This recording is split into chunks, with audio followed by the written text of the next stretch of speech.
Hello and welcome to Around the Nest as we J-Talk our way around the Jays minor league organization. I'm Jesse Goldberg-Strassler with the class Single-A Lansing Lugnuts.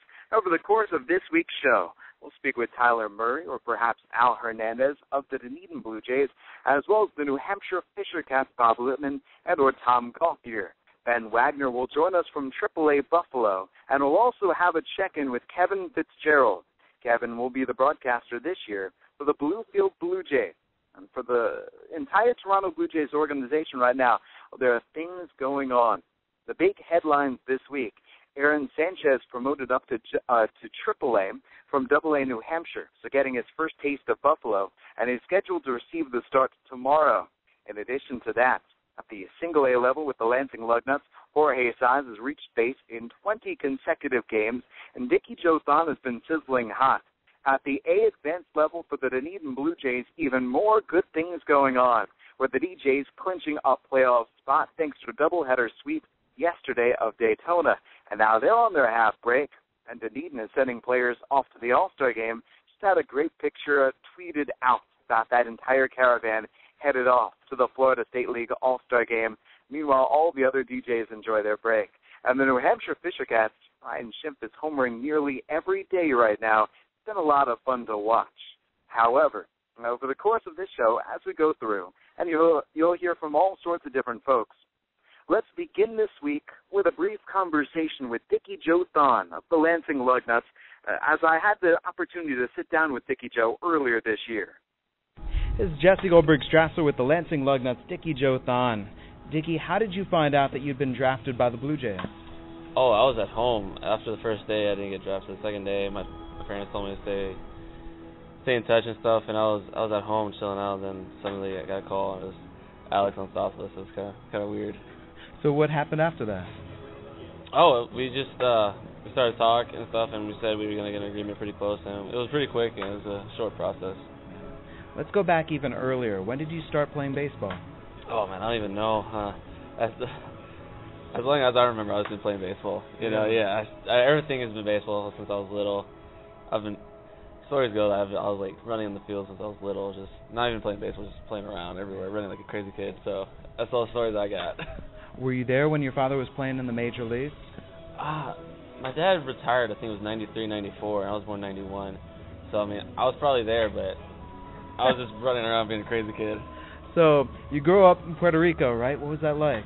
Oh, it was great. I love it. That's where I call home. I mean, that's where I played baseball. That's where I was raised, and I love that place. Oh, man. What's the difference in playing baseball in Puerto Rico than playing it anywhere else?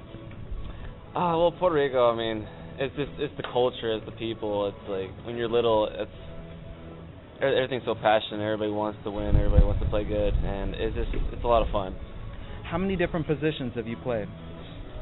Well, when I was little, all I played was shortstop, and now they want me to play everywhere, and I love it. There's second base, shortstop, outfield. Anywhere they want me to play, I'm ready to go. How many gloves do you have? Right now, I got an infield and outfield glove, so that's interesting. What's the difference between a glove for the infield and a glove for the outfield?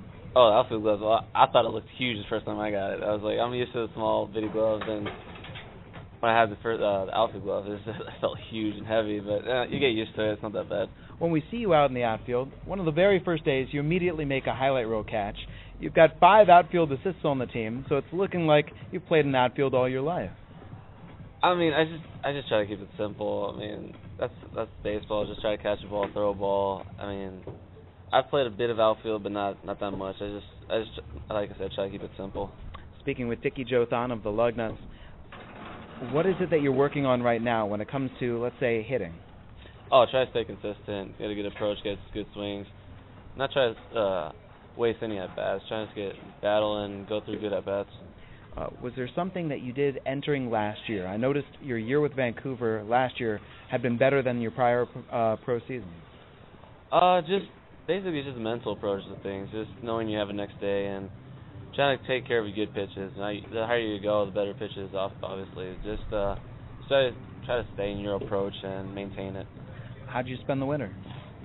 Winter, I was at home, Puerto Rico. I played winter ball over there, and I mean, I wouldn't lie to you. I was on the beach almost every day. I loved it. So I tried to soak it in as much as I could, and spend time with my family. The winter ball crowds, what's the atmosphere like at the ballparks? It's something else. There's just crazy people. It's fun. It's a different environment because everything is such a passionate. Everybody's really proud of where they're from. It's really fun. I've spoken with some of the Lugnuts players from, say, the Dominican or Venezuela, and how tough it is to find a team, get on that team in those countries. How tough was it for you to find your winter ball team? Oh, luckily I got picked up my first year of pro ball, and it's a battle because everybody's trying to fight for positions and trying to maintain for the position because everybody's trying to get a job there, and it's fun because it's constant competition. It raises your game. Was there something that a coach said or somebody else said to you with regard to baseball that's really stuck with you over the years? Oh man, there's probably so many people that talk to me. Like, you pick up so many things that it wouldn't be fair to just say one thing because there's so many. You learn something every day. Like, some people, the minor quotes, the weird things people say that just stick, and it's just you pick up something every day, and you're around baseball every day, so there's something new every day. Was there anyone that you met in baseball or connected to baseball who blew you away? Oh man, well, Sandy over here, and the first time I met Sandy was kind of starstruck. Robbie and all those guys, and it's just the wisdom and the guys just you gotta pay attention to the game, the small details they tell you to be aware, and just knowing like who you are and what's your role and take care of it. There is that Puerto Rican baseball tradition going back to Roberto Clemente and the Alomars. What is the difference between the way that, let's say, Puerto Rican baseball is and the link to baseball is compared to simply an American growing up? With Puerto Ricans, we're raised into that. It's fun. We got so much history, so many people. Clemente, you see those guys, especially guys in the big leagues now. Like, you see those guys, you want to be like them. So it's fun.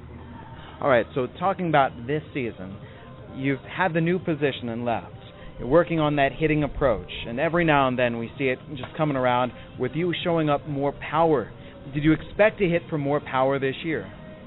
I don't know. I mean, I just try to hit the ball hard, and just whatever happens. I just got lucky twice, and I mean, that's like I said, I was just trying to get a good swing on anything, and just got lucky twice. Have you discovered this swing? Did you work on it, or is this a swing you've always had? I mean, you'd make small adjustments and approaches, but just your swing is your swing. You have the same thing every time. Just probably pick selection is the best thing I could say, because just get a good pitch and get a good swing on it. How did you decide upon what kind of bat, what width, what kind of weight? I mean, back home, all I had was my dad's big old bats, and just I just had to choke off because they're so big. But now I see them, and it's just normal. It's like the Louisville Ash, just the old ones, it's like the old-fashioned ones. So I feel like it's the old-fashioned bats are for me is the nicest ones. How about a baseball glove? How do you break in a baseball glove right? I guess everybody's different. I mean, for me, I just honestly just get a glove and use it, and that's my shape. I really don't do anything else. Yeah. I mean, but apart from that, everybody has different way of holding it, shaping it. Just basic thing is catch it. You know what I mean? Doesn't matter what you do with it, just catch it. What are your strengths as a ball player? I don't know. Just I try to play hard every day and try to get my help the team win as much as I can. I mean, that's everything else takes care of itself. What's the biggest game you've ever played in? Biggest game? I'm trying to think. I mean, I don't know. I wish I would have played in the last year's championship game. That would have been really fun. But biggest game? I'm not really sure. I wish I had a better memory. What's the best team you've ever been a part of? Best team? Oh, I mean, when I was little, I was with this one team that we were little. It was just so much fun. Last year's team was amazing. We were all good friends. We were together everywhere. I'd say last year's team in Vancouver was something special. Before you joined the Blue Jays organization, were there future major leaguers or future minor leaguers that you grew up playing against? You got to realize, I can play, look at these guys, they can play? Well, it's kind of crazy because like when you're little and you see those guys play in the big leagues, and you see those guys so far away, and it's just big leaguers, and the more you play, the more you see it's just a game. Those guys just know how to play more consistently, and it's just if you do your things, and it's all about luck, being in a good position, and take care of yourself. I mean, those guys are there for a reason. So everybody's is a good baseball player. So you just got to do your thing and everything take care of itself. And finally, do you have a daily routine? Is there some way that you like to spend that time leading up to game time? There's certain things. I just try to keep it simple. Get a good BP in, like ground balls. Now with the fly balls, I got used to that one. Because I'm usually always in the infield. I don't have to go back there. Now I got to shag sometimes. And just, you got little small things, pre-game routines. I keep it simple. I mean, not really do much. Dickie Joe Thon, thank you very much for your time. Thank you, man. I'm Jesse Goldberg-Strassler. So that was Dickie Joe Thon, the Lansing Lugnuts second baseman / shortstop / left fielder. I'm Jesse Goldberg-Strassler. This is Around the Nest as we J-Talk our way around the Toronto Blue Jays minor league system. Bringing now Bob Lipman, the voice of the Double-A New Hampshire Fisher Cats, back in my neck of the woods near Bowie, Maryland, I presume. Bob, how are you? I'm well, Jesse, and we've actually been through 3 Interstate 95 construction zones, and we've made our way from Bowie down to Richmond, Virginia. That is a very interesting point to bring up. Traveling the East Coast with the Fisher Cats, how is the traffic? Yeah, last night was just miserable. We got done with the game at Bowie that didn't go well, and as I mentioned, it was one of those nights where they're working on bridges, and so you're down to 1 lane of traffic. And I think that Bob Tarpey and Brian Pike and the crew got finished up and unpacking the bus. They were probably in bed about 4 o'clock this morning. Knowing Brian Pike, he could probably help them out in finishing off their bridges, and it wouldn't take too long at all. No, that's for sure. So me being the mean broadcaster, I dragged the 2 of them out of bed this morning for a 7 o'clock tea time. And we'll see how they're doing right now. Did you school them? Were you inspired by the U.S. Open? Yes, that's exactly. Once I get to the Masters and I start watching that, it's like how much golf can I play? And I think this is the first time, Jesse, in about 10 years that I've played golf 3 times in 1 week. It's actually been kind of fun. Well, beautiful. Bob Lipman with the Double-A New Hampshire Fisher Cats, who are losing one of their big-time draws. Prospect Aaron Sanchez will start for Buffalo tomorrow. So let me ask you, what scouting report would you give Ben Wagner in Buffalo about what to expect with Aaron Sanchez? Patience is needed. I think we all know how electrifying Aaron Sanchez can be, Jesse. He's the number 1 prospect in the organization for a reason, and he's really still learning this game and how to pitch. And I think it's tremendous that, what did he make, 14 starts for us, that he's now been promoted on already to AAA, and he's going to get the opportunity to really test himself here. There are going to be some good nights, and there are going to be some bad nights. Actually, what I should say is there are going to be mostly really good innings, and then there are going to be those occasional hiccups where there's that walk-in field single, double, and Aaron has a tough time getting out of it. But he will before long, that's for sure. All right, so now New Hampshire, Fisher Cats are currently 27-38. However, even in the losing cause yesterday, there's Ryan Schimpf homering again and homering twice, once in the first inning and once in the 4th inning.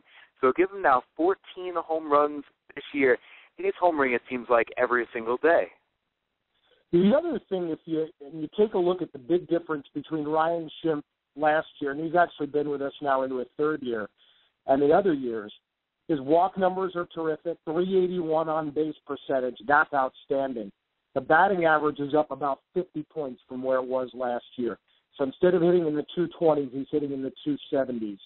The strikeouts are down a little bit as well, and it really has been a nice run for Ryan Schimpf. We were totaling it up the other day. He's now 3rd on our all-time career home run list, and I know nobody wants to be on those career lists in minor league baseball because it means you've been around for a while. But Ryan is really, I think, starting to learn different positions that he can play. He's been playing a lot of second base for us. He's been in the outfield in addition to third base, which is probably where he spent most of his time as a minor leaguer. Speaking past, present, and future, past Fisher Cat and Aaron Sanchez moving up. the past Buffalo Bison, the current New Hampshire Fisher Cat Ryan Schimpf, and trying to return to the Toronto Blue Jays, Sergio Santos received another appearance yesterday. How close is Sergio to returning? You know, I since I've been here at the ballpark, I've been setting up, and I haven't even checked to see whether Sergio has ended his rehab assignment or whether he is back with us for another day. He's thrown 2 innings for us, and neither one of them has been clean. He gave up a 3-run double in his first outing the other night, and then he gave up a solo homer to Newman Romero of Bowie in last night's outing. Tell me the velocity is pretty good. I wish I had a little bit more information that I could share with you on Sergio. If I find out anything else while you're still on the air with Around the Nest, I'll pass that along. Well, very much appreciated. We're partnering up with Bluebird Banter this year, and I note a question from Bluebird Banter. That's a fun one. With the morning games that occur, how does a broadcaster prepare differently for a morning game than, say, an evening game? I happen to love morning baseball games, and I guess it's because, you know, it's kind of the fresh start to the day, and you can still do so much afterwards. The only tough part as a staff, and so many of us are in this, you're working hard usually the night before, and then you have to turn around and you have to get a stadium ready. Usually you've got big groups coming in that next morning. So that's the challenge for it. But for me, I happen to love morning baseball, and I have for 10, 11 years now listened to baseball players complain about how ridiculous it is. They have to get up and play morning baseball games. They don't like it. We're joined by Bob Lipman, voice of the New Hampshire Fisher Cats, Double-A affiliate for the Toronto Blue Jays. Our question of the week this week on Around the Nest comes because Ben Wagner was quizzed all about his favorite aspects of broadcast booths, and he was asked to rate the broadcast booths in the International League at the AAA level. So let me ask you, Bob, the ideal broadcast booth for you. These days, it's the good technical amenities. We all want that ideal internet connection that's going to allow us to kind of zip through.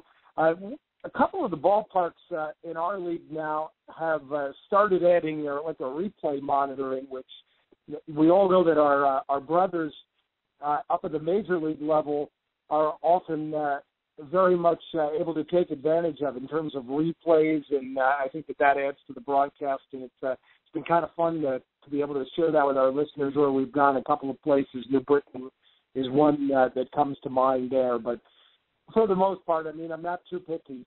Just give me a comfortable chair, good internet connection, have some nice cold water available at any time during the broadcast, and give me a good vantage point. I've got one here tonight at the Diamond in Richmond, Virginia. I'm right just offset from home plate and stuff. Good view of the game tonight.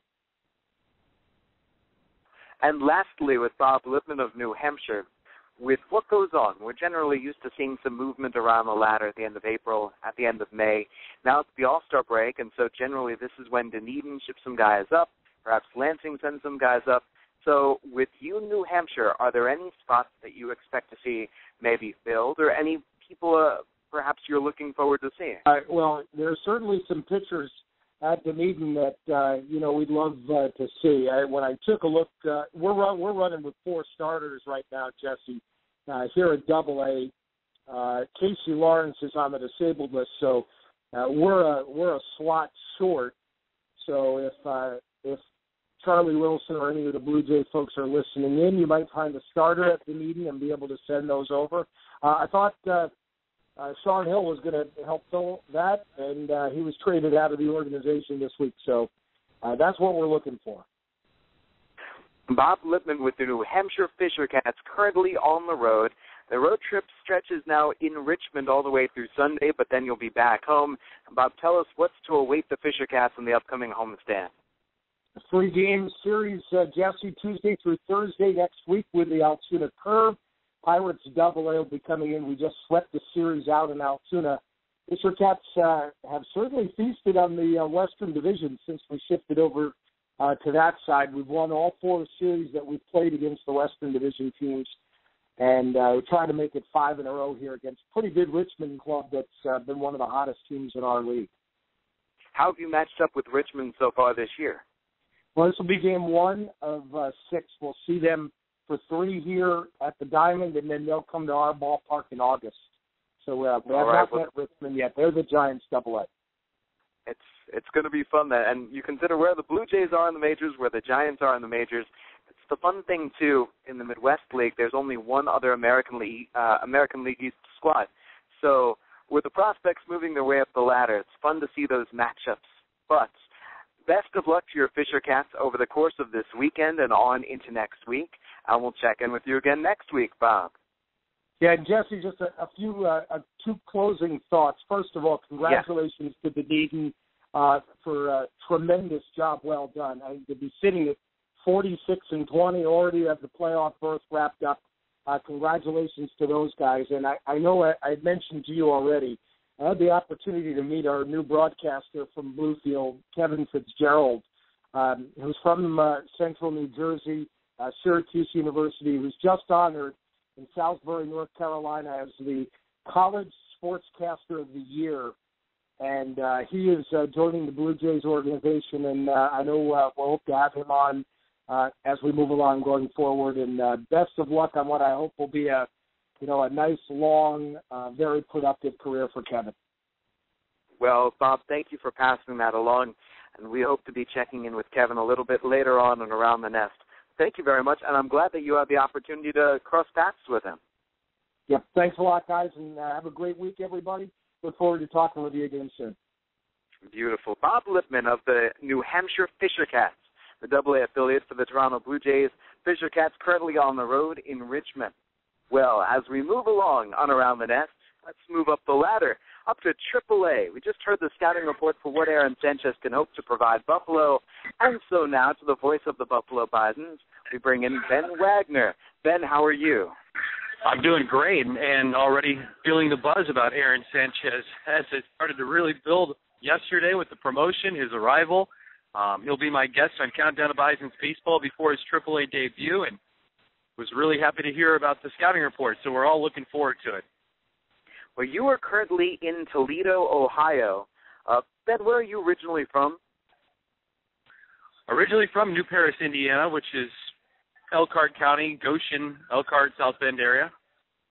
Anytime you head Midwest, I always wonder how close it is to your hometown and how many friends and family members you might have around the area. I guess Toledo's a little bit of a ways off. It's just a couple hours away, actually, from my hometown. You just hop on the 90, and you can bolt east or west, depending on which way the family is traveling to or from. And 3 will be on the pass list tonight. So it's not like an Indianapolis experience where I'm leaving, double-digit totals. But mom and dad and my brother are coming up from Cincinnati, and my mom and dad obviously from my hometown, but my brother's coming up from Cincinnati too. So anytime I can get in their neck of the woods, they take advantage because they love the game as much as I do, and they love coming to a couple of the ballparks that this league have to offer too. So it works out really well for some of the comforts at home to arrive. Let's get right to the article that starred you this past week that caught my eye, caught a number of other folks' eyes. Ben Wagner raiding the broadcast booths in the International League. Did you have any kind of idea what the reaction to your opinions might be? Well, I think people in Buffalo wanted to see me rank Buffalo higher, but that's just not the case. I said, well, listen, we can talk about a number of improvements if you give me the blank check.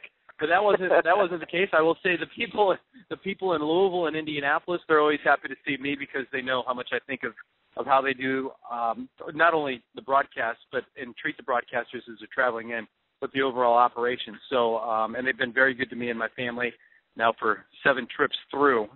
They're beautiful ballparks.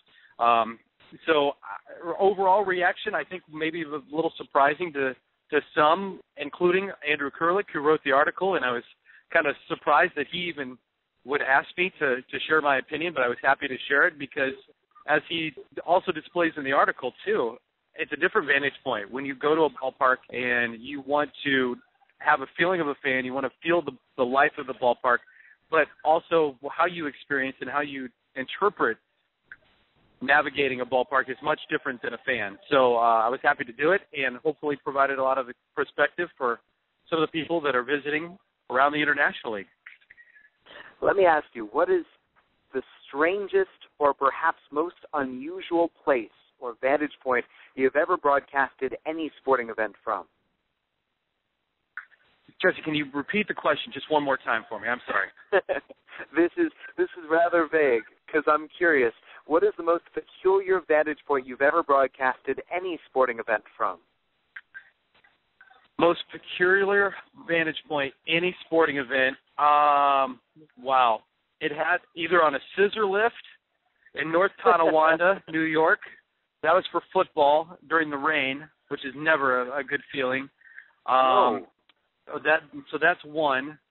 Hagerstown, Maryland is a nice vantage point because you're right on top of the plate, but you're sweltering on this little shoebox of a structure on a hot metal roof in Maryland as it sits there and bakes all through the day, and there's no air conditioning, and it's about 10 feet from one end to the other, and then you've got the PA guy, 2 radio crews, an official scorer, and somebody else, that just wants to hang out in the press box. So those are some of the more difficult ones. Football seems to be the greatest obstacle because some of the facilities that you go to, they just have an opportunity to put up a card table and say, here's your broadcast location. Meanwhile, you're trying to figure out who's running the football 90 yards the opposite way. So at least from a broadcast vantage point, from my standpoint to this point in my life, this could change, guys, as we go to Durham, because they have relocated the broadcast facilities, and I've heard nothing but horror stories about the angle because you're so far up the right field line, you can't tell inside, outside, and because of the way they built it with solid walls to the right and the left of you, you lose sight from anything going to center field in the air, and you can't even see right field. So I'm really, really geeked up about going to Durham. We call in Bowling Green, Kentucky, in the Midwest League, Bowling Green Hot Rods baseball. You have to call it down the third baseline to the far side of the third base side dugout, and you can clearly see the pitch came in belts high. You have no clue inside or outside, and so I think I might have an inkling what you're in for, and yet maybe not. Maybe it might be even tougher than that. So best of luck with the legendary Durham Bulls at the new Durham Athletic Park. All right, we're speaking with Ben Wagner of the AAA Buffalo Bisons, and I realized that I neglected, this is a couple of weeks back, tell me about Jonathan Diaz drawing walks in 7 consecutive at-bats. Yeah, I'm still trying to figure it out. Not only is he a guy that drew walks in 7 consecutive at-bats, but he also did it batting as the number 9 guy, which any pitching coach will tell you, what in the world are you doing, walking 2 individuals in a lineup, 1 being the pitcher, 2 being the number 9 guy. And since we're American League affiliates, Jonathan Diaz occupies that number 9 slot, and it had befuddled not only starting pitchers to do that for that length of time, but he did it against bullpen guys, he did it against starters, and it just was a product of Jonathan Diaz being a patient, disciplined hitter and knowing his strike zone and the inability for the opposition to throw strikes. And that's the result. And you come away with it, and you just increase your on-base percentage by doing that. Well, heck, more power to him. What did he hear from his teammates? What was the vibe like, maybe even in the midst of it or after it was all over, as everyone was trying to react? Well, Jonathan Diaz is all 5'9", maybe 170 pounds. So he's clearly saying how scared the opposition of his power. And where he flexed, he said it must have been the big flex that I did stretching out before he hopped in the batter's box that set the tone for 7 consecutive at-bats. It was the change in the series that finally broke that streak. So clearly word's getting around. We got to see a little bit more of how the AAA and Major League relationship work out. Kevin Pillar sent down, Bobby Korecki called up, a little bit more of the yo-yo. And once again, from your perspective and what insight you can give into how guys come up and how guys come down in the system based upon the Blue Jays' needs and how this affects you in Buffalo. Well, moves like that affect us because Bobby Korecki has such a minuscule ERA, and he's one of the trusted relievers that Gary can go to in the bullpen. You pull that out of a bullpen option, well, clearly there's going to be a hole. offensively, you lose a guy like Kevin Pillar, who spent nearly a full month in the big leagues. That's a major bat out of the Bisons lineup as well, but this is the nature of the beast, and when you're in AAA too, you expect kind of these last-minute moves. I mean, the phone can ring in the middle of batting practice, or it can ring in the middle of the night when Alex Anthopoulos finds out about an injury or decides to make a move like that, and depending on the needs. And because the bullpen was worked a little bit, and Todd Redmond and Chet Jenkins both had gone in long relief, there was a need, so they sacrificed the position player, brought in Bobby Korecki to soak up an inning, and those are just kind of the ups and downs over the course of the year. And, and on the heels of that, Bobby comes back down, and Darren Mastriani goes right back up. So, and that's more of a product of a guy that was swinging a great bat, and Kevin once again has to stay in the minor leagues for 10 days because of the major league rule, and in fact that if you get optioned back, you've got to stay in the minors for 10 consecutive days, unless the guy falls on the DL. So Kevin, because he was already optioned back, had to stay in the minor league. So they liked what Mastriani had done, already had made him a waiver claim, so you might as well see if it can translate to the big league level and try to turn things around. And Darren understands this too. He went through it with the Twins. He's a veteran of AAA. He's seen it happen to other guys. So it's not going to rattle him personally as well. But he is thriving with this opportunity to even be back on the big leagues and be on somebody's radar. Outstanding. Ben Wagner with the Buffalo Bisons. Buffalo is playing in Toledo, Ohio against the Mud Hens at 5th, and that is through the weekend. Ben, thank you very much. No problem. Thanks again, guys. Talk to you next week. Most definitely. You enjoy the weekend. From Ben Wagner in AAA Buffalo all the way down the ladder, Class Single-A, Lansing, Michigan, although the Lansing Lugnuts are on the road in Midland, and I'm joined by my broadcast colleague, Trey Wilson. Trey, how are you? Hey, Jesse. Rolling right through the season, almost halfway. Well, the season, the first half ends on Sunday. Lansing Lugnuts will then break for the All-Star break. However, there are certain players who look like they're not in the mood to break. They're getting the bats going. And let's lead off with Dickie Joe Thon. That's right. He's been on a tear of late. I don't think there's anybody on this squad, maybe only a guy or two in this entire league that's as hot at the plate right now as Thon, getting on base, and more importantly, coming around and scoring runs. He scored a ton of runs over the last 2 weeks, averaging more than a run per game. So Thon's been doing work. Meanwhile, Jorge Saez has reached base 20 consecutive games. DJ Davis had just had his 18-game on-base streak come to an end. And yet beyond those two gentlemen, Chaz Frank, who was noted for getting on base last year with Vancouver and with the North Carolina Tar Heels before that, it appears that Frank is really having the big game statistically. Yeah, he's been stepping it up at the plate. I think he's starting to hit the ball a little bit harder, and he's been, just a little bit of luck involved too. You got to find some gaps. He's a guy that's going to put the ball in play. Now he's starting to find some holes, and his defense is really we're starting to see what he can do with the glove. He made a really nice play yesterday, coming down the line, a sliding stop to save a run, or a sliding catch, I should say, to save a run, and he's turning out to be quite a contributor for this team. Joined by Trey Wilson talking Lansing Lugnuts, Midwest League Class Single-A. Now, beyond Frank and beyond Thon, and that's the fun part of it, is that Lugnuts offense has been strong. Matt Dean comes off the DL. He had a strained oblique. Now he's back and fully healthy. And, look, Matt Dean won the Appalachian League title, and it was legit. And now suddenly there he is soaring up to .320 with the Lansing Lugnuts and crashing into the Midwest League batting average leaderboard. What is it with Matt Dean? What is it that you see with him right now, and contrast it with what you saw from him last season? Strikeouts are starting to cut down a bit, which is good to see. They were still a little bit high before he went on the DL. He's not walking hardly any, but he's hitting the ball so well that I guess you take the good with the bad. I think he's getting a little bit stronger. He's hitting the ball harder than he was last year.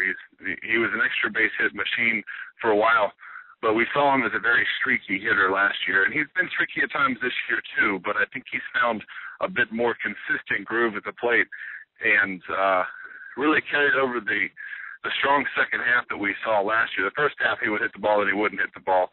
This year we saw him for a brief phase where he wouldn't hit the ball, but for the most part he's come out swinging all season long, and he's done very well. That's the Lugnuts offense. With regard to the Lugnuts pitching, there's been one guy who swiped all of the headlines despite only having one outing so far. And again, it was his first outing since 2010 in professional baseball and since 2007 in affiliated baseball. Frank Viola III is now a knuckleballer. So, Trey, let's talk about Viola. And, my gosh, let's begin with the fact that here he is, joining the Lugnuts, joining the Toronto Blue Jays organization, trying to make something of himself. It's quite a story, like you said. He had a year in affiliated ball in 2005 with the White Sox organization. Had a pretty good year in the rotation with the Bristol White Sox in the Hampshire League. Well, he had to have Tommy John surgery after the season. 2007, he was rehabbing and didn't have a great year, but it was a rehab year. What do you expect? Then he gets hurt after that year and ends up getting released by the White Sox. Then 2010 in Indy ball, and now signed by Toronto earlier this year, back right before the season started, right around opening day. And it's just a great story. It's an interesting story, but aside from that, we have seen effectiveness from it. It's still got a ways to go with it, I believe, but really, how much can you really gauge off of one performance with a knuckleballer, especially when too many of us know too much about the knuckleball and everything that goes into it anyway. He came out and tossed 4 shutout innings in a start against Great Lakes last week, and or I should say earlier this week. I don't even know what day of the week it is. It's Friday. We're doing Around the Net, so it's Friday. It was earlier this week, and he has been he brings a little bit older presence to the clubhouse. It's a little bit different for this level, but this is a new lease on the baseball life for him, and it's good. This is a story that's going to pick up some traction outside of the people that follow the Midwest League, and maybe even the people that follow minor league baseball. There's a lot of human interest aspect to this story, and I think if he continues to do as well as we saw the other day, and obviously having a father who was a Cy Young winner and a well-known pitcher during his career is going to add some legs to this story. But aside from baseball, the story of it, the human interest side of it is so compelling. This is going to be really interesting. And you and I have both talked to him a bit over the past week, and we, as far as what he's going to do in the field, absolutely no idea. How can you project a knuckleballer? High ceiling, low ceiling, we don't know anything about it. Few people do. It's such a rarity in this day in baseball, or I should say in any day in baseball. At any time over the course of baseball history, there's at the very most one knuckleballer, maybe 2 across the majors, and or at least that are doing it well. And it's just, some people say it's a dying art form, but it's not really a dying art form. It was never anything that was there to begin with. It's just rare, and it's really interesting. So we'll see how it turns out for Frank. You were there watching him warm up before his very first outing, and you mentioned how nobody knows too much of anything about the knuckleball. So what have you learned, both in watching him and in speaking with him? Well, I know that he has to complement that knuckleball first, with the easy part first. He's got a fastball, and he's got a changeup. We'll see both of those. Probably not too much of the changeup, but when he needs to strike, he can throw a fastball for a strike. At least that's what the hope is. We know that he has 3 different types of knuckleball, and really the only difference is that there are 3 different speeds, apparently. The grip is the same. Everything's the same except for the way that you release it and the speed that it comes across. So we saw the slow one. That'll be down in the high 60s. We might see it touch 70. There's one around the mid-70s, and there's one that climbs up even into the low 80s. So it's an interesting look. Joined by Trey Wilson on Around the Nest, talking Lansing Lugnuts, Class Single-A for the Toronto Blue Jays. Trey, a question sent along via Bluebird Banter simply, with a morning game compared to an evening game, how does that affect the broadcaster? This broadcaster, it does not affect, I should say it affects very poorly. I am not a morning person. So, well, for one thing, the day is a lot shorter leading up to it. So if you have a game the night before, which is usually the case, your prep time is cut drastically, and you really have to rush to try to get everything together, or just pass on sleep, which I've done one of the games that I've had before. It's just a little bit more hectic, and the way that we have the home ones anyway, we have other stuff that we have to do around the ballpark, and that kind of runs over into game time. So I miss the pregame show and sometimes the first or second inning, and that's really frustrating from my end. But it's just everything is compacted, and I think I work personally better under a quick deadline anyway, so maybe I absorb more of the stuff that I'm trying to use for my prep for that game. But how about you? When you have a day game, when we have a day game together, what's different for you? Well, I need to wake up early. Generally, I like to be getting all set for a game 5 hours before the game at the least. And so for a 7 o'clock game, if I get everything done by 2 o'clock, 3 o'clock, 4 o'clock, I feel really good. If by 5 o'clock every single thing is done, perfect, before the game to work on a ton of different things. Now, if the game starts at 10:35 a.m., 2 hours before the game I want to have everything done, 8:30, that means I generally have to set my alarm for 4:30, 5 o'clock, 5:30. That's crazy. And so I'll do my best. But in general, sometimes the other team will show and go. They won't show up to the field until 9 o'clock, 9:30 before a 10:30 game. The control room needs the starting lineup, so I'm hassling the other team's manager, where's your lineup, where's your lineup, where's your lineup? There's all sorts of things going on. The broadcast becomes an afterthought. Everyone is running around. Everyone is flying around. On the road, it becomes much easier because at home, so many people need things done, and it's a billion things jammed into a short period of time that it's a relief to get the game started. And then once the game gets started, you hope that the game finds a rhythm. There's always that player, or 3 or 4, who didn't set their alarm, and you can just see they're trying to sleepwalk through the game, and it's not working out. And then you have the third inning, and it's 7-1, and the game has lost all sense of pace, and you were trying desperately on air to keep yourself awake. That's where things get to be an adventure.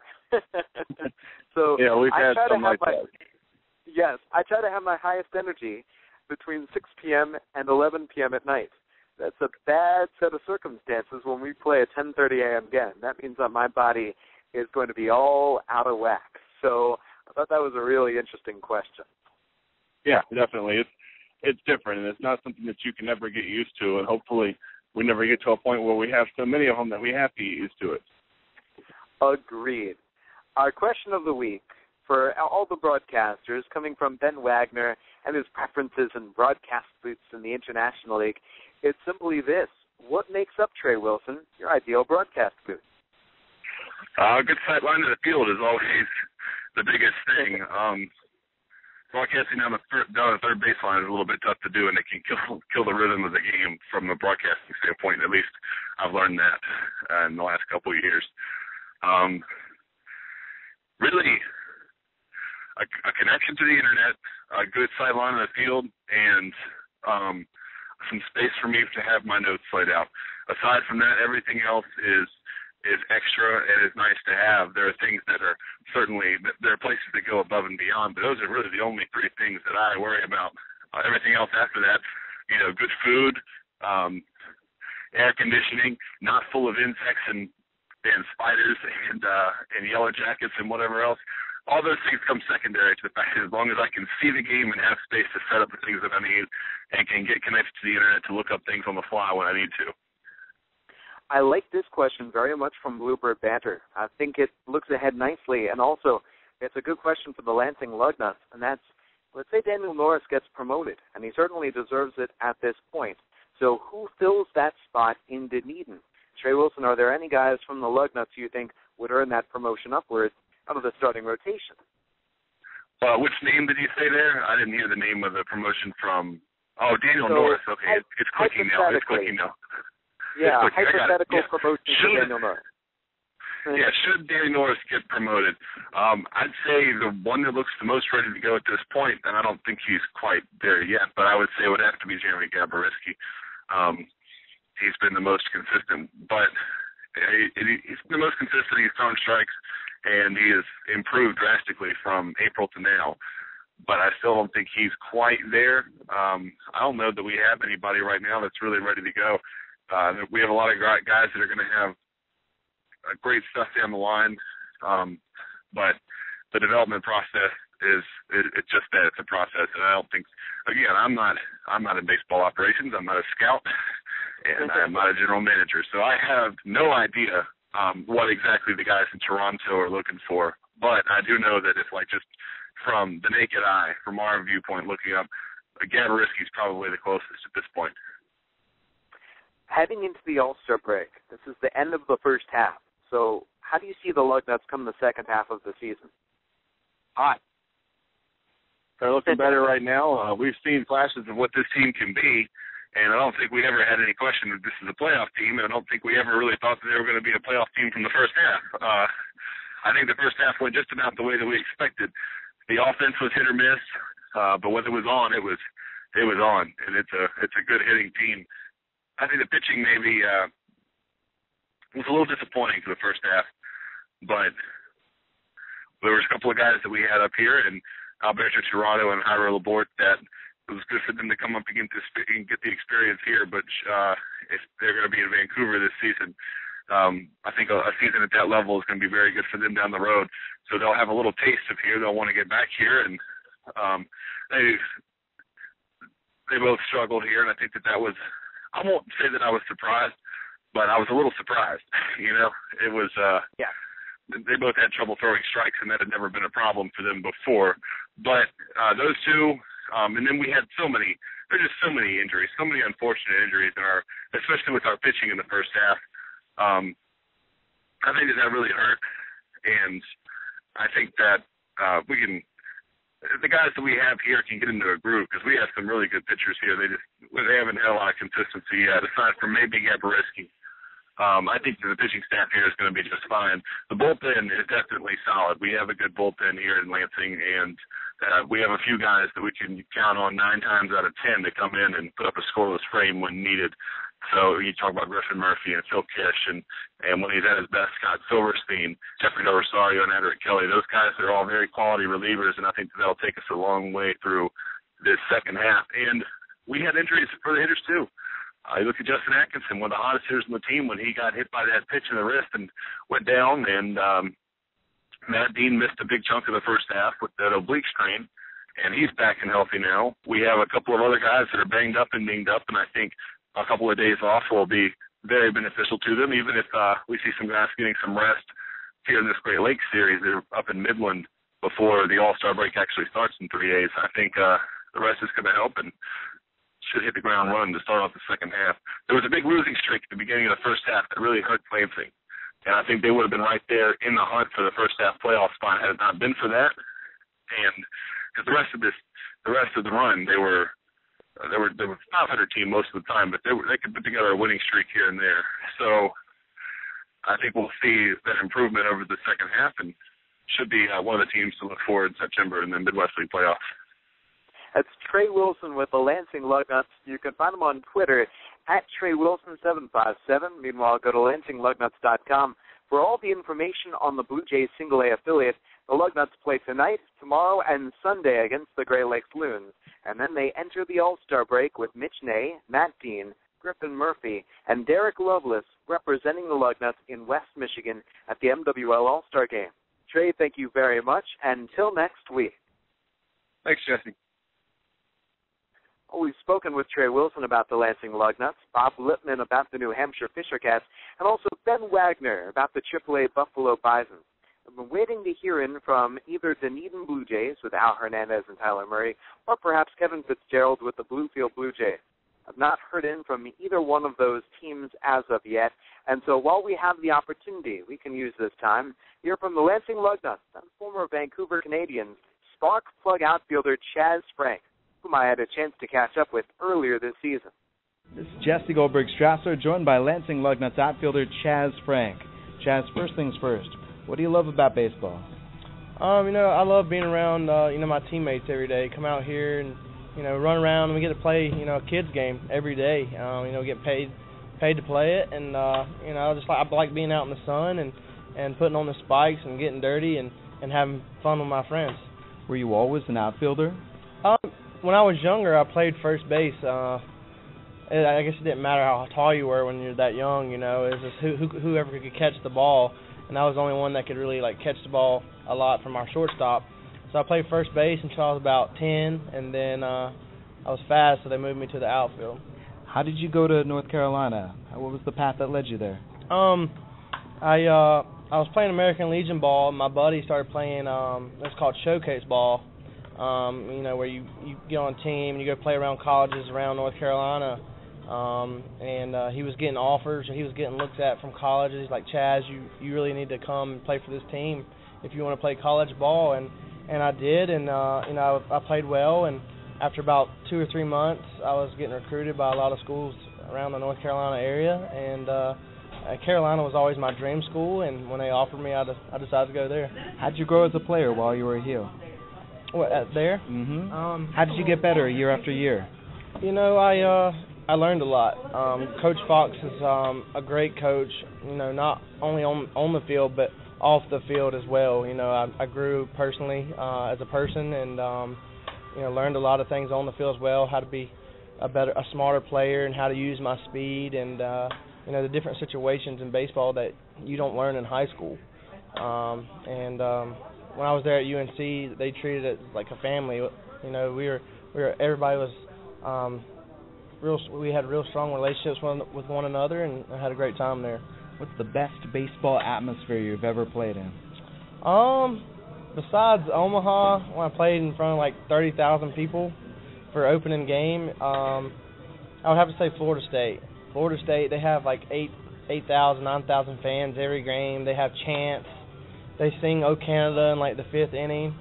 It's just they have all kinds of things there, and it's pretty cool. It's pretty hard to play there as an opponent as well. Man. Joined by Lugnuts outfielder Chaz Frank. So from North Carolina, you get drafted. Where were you? I was actually playing against LB Dantzler. Super Regionals last year. It was at North Carolina. It was us versus South Carolina, and we just won Game 3. We won, and we were going to Omaha, and it was like the 8th or 9th inning. I got drafted, and I came in, and somebody said, "Congratulations, Chaz," and I was like, "Congratulations." Well, on the win, we're going to Omaha. They're like, "Nah, you got drafted by the Toronto Blue Jays in the 20th round." So I found out right after the victory, and so that was one of the best days of my life, going to Omaha again, senior year, getting my dream fulfilled by getting drafted, playing Major League Baseball, and it was overwhelming, really. How did that conversation go when you and LB were teammates with Vancouver? It was kind of awkward at first because, he was, I know how devastating it had to be to, senior year, your last year in college, and you're fighting to go to Omaha, and you've been fighting that whole year, and you lose, and I know that was hard for him, so it's kind of awkward. They actually put us as roommates the first day. So my first roommate on the road was LB Dantzler, and I knew he played at South Carolina. I was like, oh, man. I didn't know what type of guy he was, so I was, kind of nervous.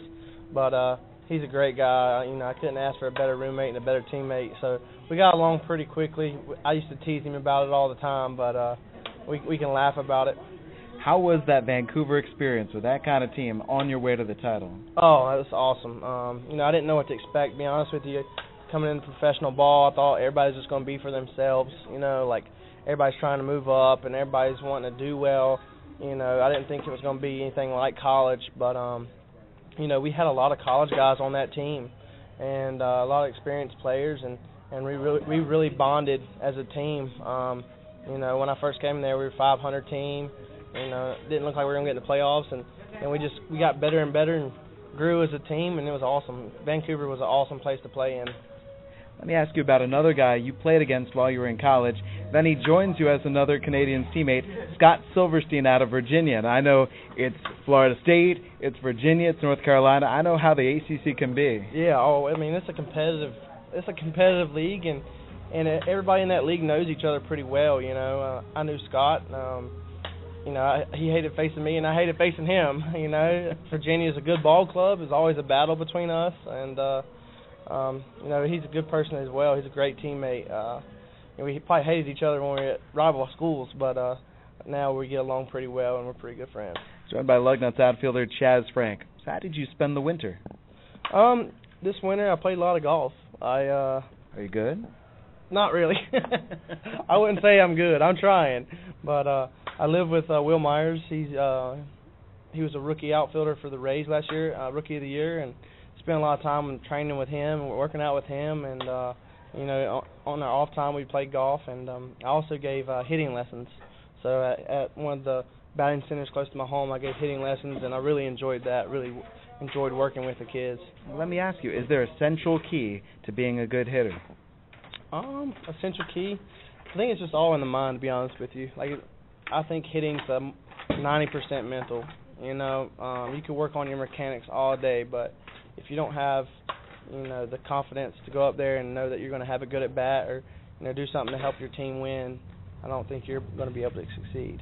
Fill in the blank here. By September, what do you want to accomplish? I just want to accomplish, you know, growing as a player, and as in like being more consistent. When I'm hot, I'm hot, and when I'm cold, I'm cold. And I want to try to be more consistent. So that's, if I had to fill in the blank, I would just want to be more consistent as a player and not be so hot and coldish. More fun, big hit, big stolen base, or big defensive play? Big defensive play. What's the best defensive play you've ever made? I can think back when we played at Florida State. It was a Saturday night game. Tons of people there. We were up 8-6 or 5-3. Runners on first and second. Jace Boyd hit a ball down the left field line. The place was loud, and everybody thought it was a homer. And I was running for it, and I just took a leap at the end, robbed it, came back in. I never heard a place go so silent in my life, and I think that was the biggest play I've ever made. Finally, does your family play sports, or is it just you? My mother, she was an athlete in high school. Everybody raves about how hard she threw. She was a shortstop, and they said she used to burn the first baseman's hand up. But she played basketball and softball, so she was a two-sport star, but she didn't go anywhere after. What school? Oh, just high school. Yeah, just high school. Chaz, thank you very much for your time. Thank you for having me. There's Chaz Frank, the Lansing Lugnuts outfielder. I'm Jesse Goldberg-Strassler. We're wrapping up another week of Around the Nest. And here's what our plans are for the show going forward. We'll be adding in Vancouver and Bluefield, we hope. Kevin Fitzgerald, hopefully from Bluefield, will be joining us in increasing weeks. And we hope to be hearing from somebody, perhaps Rob Bay, perhaps TJ Pentland, or perhaps otherwise in Vancouver. The short season leagues are opening up. It's going to be a lot of fun in the Toronto Blue Jays organization. You see what's happening at the major league level, where there is terrific lower-level talent. And those prospectors, those great fans of the minor leagues, they have every bit of an idea of those top tool talents who are going to be lighting things up, whether it's in the Appalachian League or in the Northwest League. It's going to be fun as this summer stretches onward. My thanks to Ben Wagner in Buffalo, Bob Lipman in New Hampshire, also thanks to Trey Wilson in Lansing. Big thanks to Bluebird Banter. I'm Jesse Goldberg-Strassler, and I thank you for tuning in. And here's wishing you well. This has been Around the Nest. Enjoy the baseball this week. Until next Friday.